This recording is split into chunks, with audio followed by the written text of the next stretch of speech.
মুসলমান ভাইদের প্রতি আমার আহ্বান, প্রিয় উপস্থিতি, আল্লাহ রাসূল হাদিসের মধ্যে বলেছেন, সমস্ত মুসলমান একটা দেহের মতো।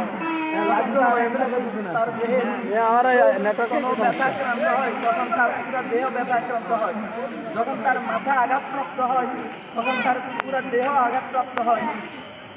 তো আমরা ফিলিস্তিনের উপর ইসরায়েল যেভাবে আক্রমণ চালাচ্ছে, আমরা এখান থেকে অন্তত প্রতিবাদটা জানিয়ে তাদের সঙ্গ দেওয়া, তাদেরকে সাহস দিচ্ছি, তাদেরকে সঙ্গ দিচ্ছি।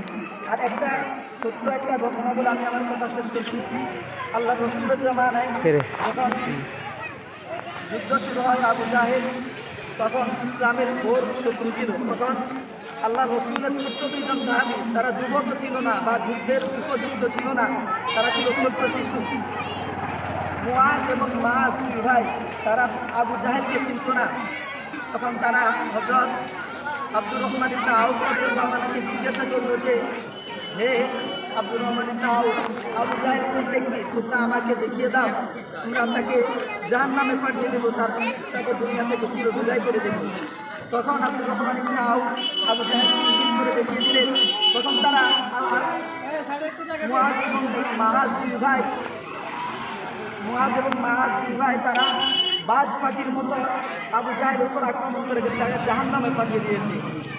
তো আমরা মুসলমানদের সন্তান, এই যত সন্তান আছে সবাই প্রস্তুত এই নেতানিয়াহুকে জমিন থেকে, তার গর্দান থেকে আলাদা করে দেওয়ার জন্য। তো ইনশাআল্লাহ আমরা সর্বদা ফিলিস্তিনি ভাইদের জন্য দোয়া করবো, আল্লাহ তাআলার জন্য অতি দ্রুত তাদেরকে স্বাধীনতা দান করেন, বিজয় দান করেন। আমিন আমিন। মাশাআল্লাহ, অসংখ্য ধন্যবাদ। বক্তব্য নিয়ে আসছেন জনাব আমিন হোসেন সাহেব। আসসালামু আলাইকুম ওয়া রাহমাতুল্লাহি ওয়া বারাকাতুহু।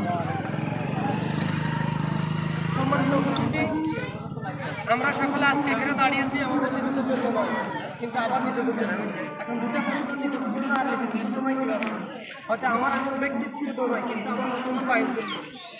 এক মুসলমান অপর মুসলমানের ভাই, তো সেক্ষেত্রে আমাদের অপর মুসলমান ভাই ফিলিস্তিনে মারি খেতেছে, কিন্তু এখানে আমরা দেখে টাকা দেখতেছি। তো আমরা এখান থেকে ওদেরকে মুক্ত করা সম্ভব না, যার জন্য আমরা আমাদের মনের অন্তরস্থল থেকে তাদের জন্য যে ঘৃণাটা মুছে রাখছি, সেই ঘৃণাটা আমরা সবাই লাইভ প্রকাশ করতেছি। আর এটা মিডিয়ার মাধ্যমে এটা তাদের কাছে যাচ্ছে এবং তারা দেখতেছে যে তাদেরকে কতটা ঘৃণা করে। শুধু আমরা তো মুসলিমরা ঘৃণা করতেছি, তারা যারা যুদ্ধের বিরুদ্ধে সকল জাতি তাদের কাছে ঘৃণা করতেছে। তো আমাদের সকলের উচিত